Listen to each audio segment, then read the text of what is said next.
want to take too much from it. Because on the flip side of things, you look at Swoboda, as you mentioned, she's run fast before indoors, never this fast, but she's never even broken 11 seconds. So what does this mean for Swoboda? Like, are we going to see her finish well in Diamond Leagues? Are we going to see her make a 100-meter final? Like, that's not even guaranteed. And you go and you look at the past list of champions or people who have just been standout performers in the 60 on the men's and the women's side. Yeah, there's some big names there, but there's also some people who completely were non-factors during outdoor season.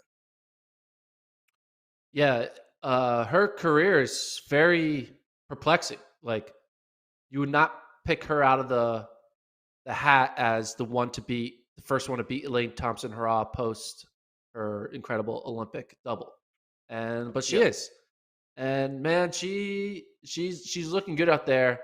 She's run 7 flat. She's run 7.0 multiple times, um, and her tattoo game is on point. I mean, Mm-hmm. you can't. What do you think of her tattoo game? Do you think it's very I intimidating? mean, It's the very gun on like the Eastern bicep is a European. choice. The gun on the Do you have any bicep is a photos? choice. I don't know. Oh, well, speaking of photos, you know that she hasn't been a factor because look at the photo that World Athletics uses in her profile. You and I got a kick out of this yesterday when we were trying to look up her history. Go all the way to the top here. That's from 2014 World Juniors. They have an 8-year-old photo that they're doing for her profile. Now, it's not the worst thing to use old photos, but it just goes to show you that she hasn't really been in the mix recently. Yeah, she's competed well on the European circuit, run some fast 60-meter times. For her, the 60 makes sense. She's a great starter, and we saw the unorthodox start before,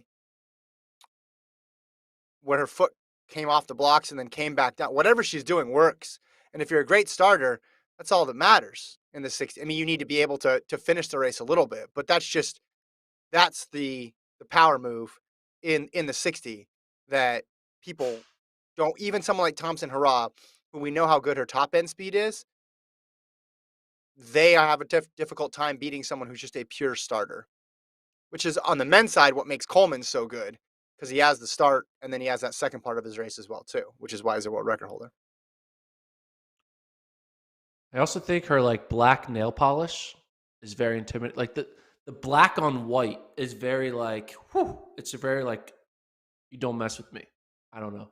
It's good for a sprinter, right? You got to have that vibe of intense tenacity and like, don't mess with me. I'm going to take you down.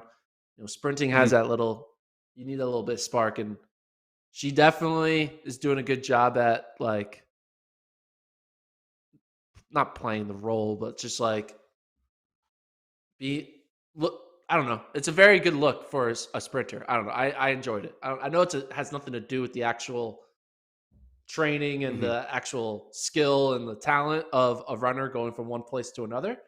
But you can't say that the tattoos aren't a thing you're going to look at and be like, "Whoa, that's pretty badass." That's all I got to say. Mhm. Are those bats on her arm? I think it's the bat or a bird. I don't know. Looks like beetles, She maybe. I don't know. What's the one on her so thigh? Is that like a person's head?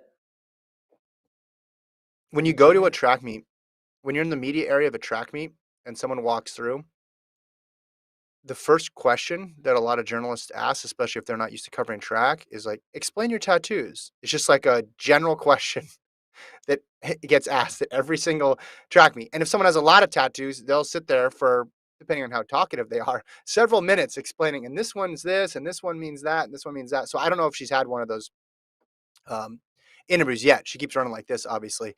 That'll happen. You'll get the full debrief on every single one of them. Yeah, I just think she's a favorite for World Indoors. What does that mean for outdoors? We don't know. Elaine Thompson-Herah not running indoors anymore, didn't get the world record. What does that mean for outdoors? I don't think it puts her in that bad of a position. If anything, you're thinking, well, she at least got through this season healthy, and she's had injury issues in the past, and now she's fine. But I also think though we might need to tamp down our expectations for what the 100 looks like this year because the 100 was so good last year on the women's side. It may not be that fast. It could still be really great, but it may not be as fast as it was in 2021. But too early to call that, I think. I mean, I also think it's kind of interesting. I mean, typically, I don't know how to explain it, but like typically, I'm going to say it out. I think it's kind of interesting that there we might have the not we might not. Never mind. I'll bring it up after the pod. I won't even bring it up. I take it back. Let's talk about the next topic. Next topic. Don't even know where you're going with that. Yeah, I'm Well, you preparing can talk myself. about this